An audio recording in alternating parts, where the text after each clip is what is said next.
Our team is in place all along the way, and let's begin with reporter Felicity Taylor and a look at today's excitement. Felicity.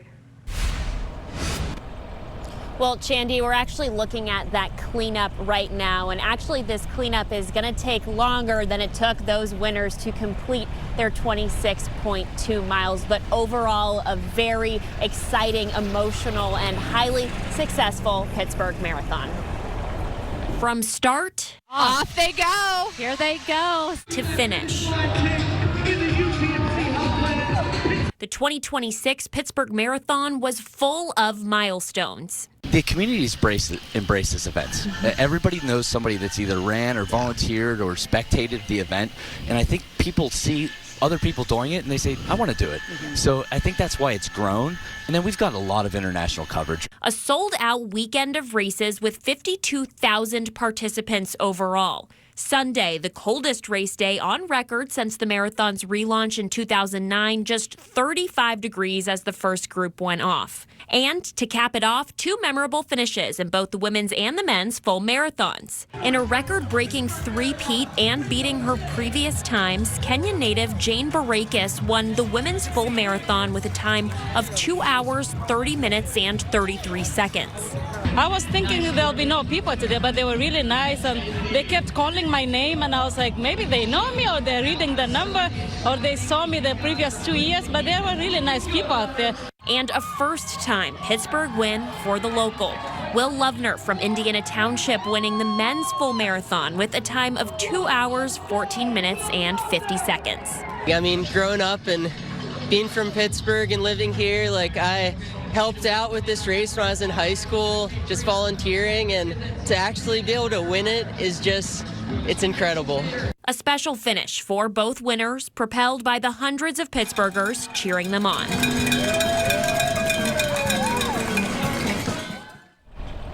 All roads have reopened now as of about 30 minutes ago. The finish line will be fully down tonight, and then the Finish Line Festival here in Point State Park will be fully cleaned up tomorrow. Covering Allegheny County in downtown Pittsburgh, I'm Felicity Taylor, Pittsburgh's Action News 4. And runners tell us time and time again, they just love the neighborhoods on the Pittsburgh course. So let's catch up with our team and some of those neighborhoods, and starting with reporter Ava Rash in the Strip District. It was an electric morning as thousands of people lined the marathon course, cheering on their loved ones and neighbors to help them make it through that 26.2 miles. Cheers, screams, and cowbell were heard throughout the Strip District Sunday morning as thousands came out to support their family and friends. We're cheering on my boyfriend Noah, who's running his first marathon, and he loves Indiana football, so had to throw the quarterback on there. #1 draft picks. Penn Avenue is where we found runners at the start of the race at mile 2, where energy and excitement was already high. Then at mile 25 on Liberty Avenue, the extra encouragement was needed to keep the vibes high until they reached the finish line. I actually came from out of town to visit my brother and actually surprise him. And this is his first marathon that he's running ever. So we made a nice sign for him.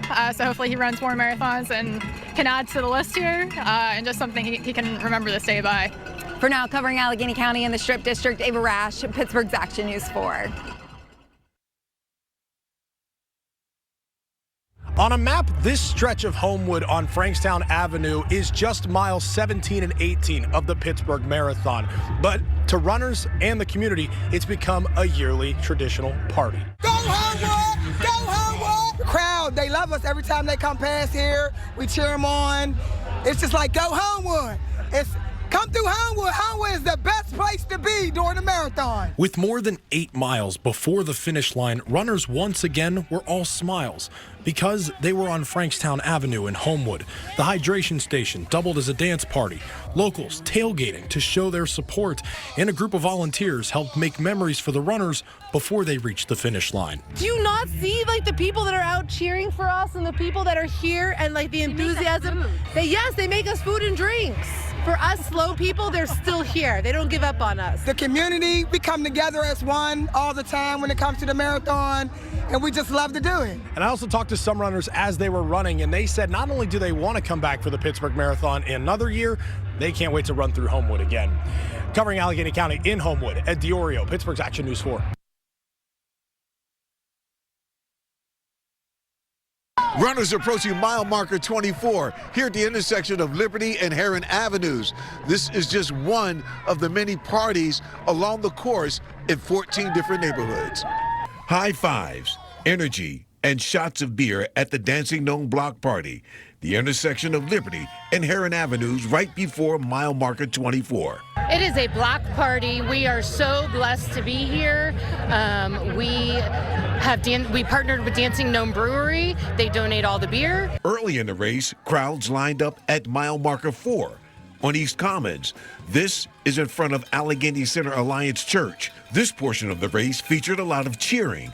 Urban Impact provided live music performed by a student band, and the church provided pancakes, sausage, fruit, and muffins for anyone wanting to hang out. These runners in the marathon are living their best life, and the folks here for the block party, they're just a part of it.